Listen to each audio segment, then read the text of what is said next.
Assalamualaikum warahmatullahi wabarakatuh. Selamat datang kembali di channel Learning Arabic with Muhammad Pakihun. Ini merupakan video ke-6 dari seri pembelajaran bahasa Arab untuk pemula. Pada video ke-6 ini kita akan membahas tentang jumlah ismiyah atau kalimat yang diawali oleh kata benda. Pada video sebelumnya kita sudah menjelaskan bahwa kalimat dalam bahasa Arab disebut dengan istilah al-jumlah. Definisi al-jumlah. Hiya kullu ma turakkabu min kalimataini aw akthar wa afada ma'nan tamman. Yang artinya, setiap yang terdiri dari dua kata atau lebih dan memberikan makna yang sempurna. Dari definisi ini kita bisa memahami bahwa kalimat dalam bahasa Arab sekurang-kurangnya harus terdiri dari dua kata dan harus memiliki makna yang sempurna dan jelas. Kita juga sudah menjelaskan pembagian jumlah atau kalimat dalam bahasa Arab, yang mana kalimat dalam bahasa Arab terbagi menjadi dua, yaitu jumlah ismiyah atau kalimat yang diawali kata benda dan jumlah fi'liyah, kalimat yang diawali kata kerja. Pada video kali ini kita akan menjelaskan tentang jumlah ismiyah. Contoh jumlah ismiyah. Huwa fil masjid. Ini termasuk jumlah ismiyah atau kalimat yang diawali kata benda karena kata huwa adalah kata benda. Huwa adalah isim yang masuk kategori isim domir. Artinya dia di masjid. Hiya fil bait. Hiya adalah kata benda, isim, masuk kategori isim domir. Hiya fil bait adalah jumlah ismiyah. Artinya dia di rumah. Dia perempuan di rumah. Nahnu minal masjid. Nahnu adalah termasuk isim, yaitu isim domir. Berarti ini adalah jumlah ismiyah. Artinya kami dari masjid. Selanjutnya, ana imam. Ana imam. Ana adalah isim, yaitu isim domir atau kata ganti orang. Isim domir adalah kata benda. Arti dari kalimat ini adalah saya imam. Jadi ini termasuk jumlah ismiyah. Selanjutnya, anta ma'mum. Anta ma'mum. Kata anta adalah isim. Berarti kalimat ini diawali dengan isim. Berarti dia termasuk kategori kalimat yang diawali dengan kata benda atau isim. Jumlah ismiyah. Terjemahannya yaitu kamu makmum. Makmum artinya orang yang sholat di belakang imam. Kamu makmum. Selanjutnya, hiya ummi. Hiya adalah isim. Isim domir. Kata ganti orang. Berarti ini adalah kalimat yang diawali kata benda atau jumlah ismiyah. Terjemahan dari kalimat ini adalah dia ibuku. Jadi sangat sederhana sekali cara membuat kalimat jumlah ismiyah dalam bahasa Arab. Cukup dengan mengawali kalimat kita dengan kata benda. Baik, mari kita lihat apa saja unsur penyusun dari jumlah ismiyah tersebut. Huwa. Huwa ini adalah kata benda sebagaimana yang sudah kita jelaskan. Dia adalah kata benda atau isim. Dan dia bersifat jelas atau ma'rifah. Ingat baik-baik, dia bersifat jelas atau ma'rifah. Semua isim domir yang 14 yang sudah kita ajarkan, huwa huma hum, hiya huma hunna, anta antuma antum, anti antuma antunna, ana nahnu, itu adalah kata benda yang sifatnya jelas, ma'rifah. Jelas bahasa Arabnya, ma'rifah atau diketahui. jelas, ma'rifah, atau diketahui. Sama saja. Dan ini merupakan permulaan kalimat kita. Nahnu pun begitu. Kata benda atau isim, dia ma'rifah, permulaan kalimat. Anta, dia isim, dia ma'rifah atau jelas, dan dia permulaan kalimat. Hiya adalah kata benda atau isim, dia jelas atau ma'rifah, permulaan kalimat. Ana pun begitu, dia adalah kata benda atau isim, dia jelas dan atau ma'rifah, dan dia merupakan permulaan kalimat. Hiya adalah kata benda atau isim, dia jelas dan ma'rifah, dan merupakan permulaan kalimat. Kenapa ada tambahan penjelasan jelas atau ma'rifah? Karena dalam membuat sebuah kalimat, kata benda yang kita gunakan di awal kalimat haruslah jelas. Karena itu merupakan pokok dari kalimat kita. Haruslah jelas. Misalnya seseorang berkata seperti ini.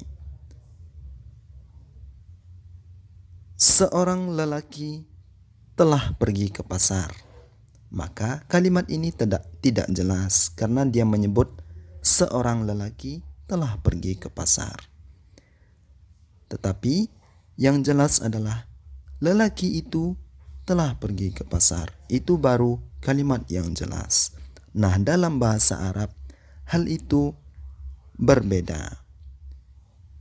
Seorang lelaki telah pergi ke pasar itu merupakan kalimat yang tidak jelas. Walaupun itu bisa kita anggap sebagai kalimat karena tidak ada permasalahan dari susunan katanya. Akan tetapi dalam kehidupan sehari-hari kalimat seperti itu tidak perlu kita ucapkan. Karena maksudnya tidak jelas. Tidak ada gunanya mengucapkan kalimat yang tidak jelas. Tapi kalau sekedar untuk memberi contoh kalimat ketika kita belajar, ya mungkin saja.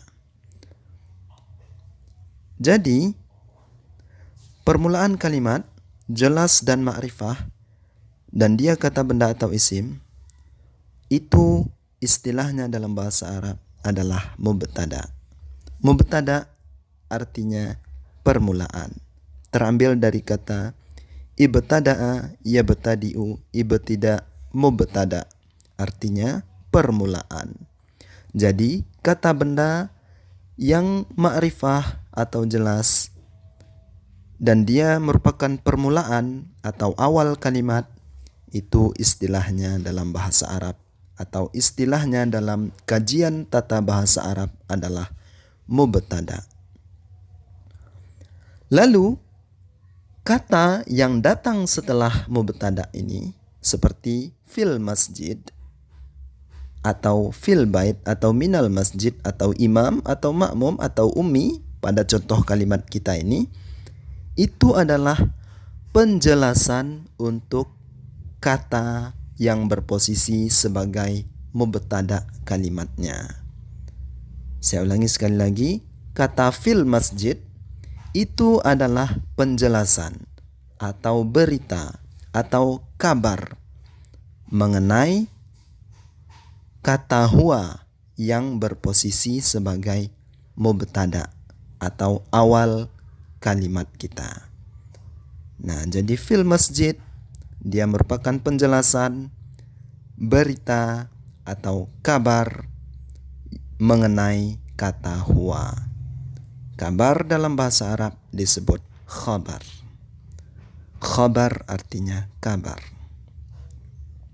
Jadi fil masjid adalah khabar bagi kata huwa. Dia merupakan penjelasan untuk kata huwa yang menjadi pokok kalimat atau awal kalimat. Begitu juga minal masjid. Dia merupakan khobar bagi nahnu yang berposisi sebagai mubtada kalimat. Makmum. Kata makmum merupakan khobar, penjelasan atau berita untuk kata anta yang berposisi sebagai mubtada dari kalimatnya. Fil bait merupakan khabar, berita, penjelasan untuk kata hiya yang berposisi sebagai permulaan kalimat atau mubtada kalimat. Kata imam, begitu juga khobar bagi kata ana yang berposisi sebagai mubtada. Dan kata ummi merupakan khobar atau penjelasan tentang kata hiya yang berposisi sebagai mubtada. Jadi dari sini kita bisa fahami bahwa rumus susunan jumlah ismiyah dalam bahasa Arab terdiri dari mubtada dan khabar. Kalau bahasa Arabnya al-mubtada'u dan al-khabaru. Al-mubtada artinya permulaan, awal kalimat, pokok kalimat. Kata benda yang menjadi awal kalimat. Dan khabar adalah kabar, berita, penjelasan untuk kata yang berposisi sebagai mubtada. Baik, itulah penjelasan tentang jumlah ismiyah atau kalimat yang diawali dengan kata benda. Mudah-mudahan bisa difahami dengan baik dan benar. Jadi, ini merupakan video terakhir dari seri pembelajaran bahasa Arab untuk pemula. Sampai di sini, Anda sudah bisa membuat kalimat sederhana dalam bahasa Arab menggunakan kosakata yang ada dalam seri ini. Walaupun kalimat yang kalian buat masih sedikit kaku dan pendek, tapi itu sudah merupakan kalimat yang baik, benar, dan bisa dipahami oleh orang Arab.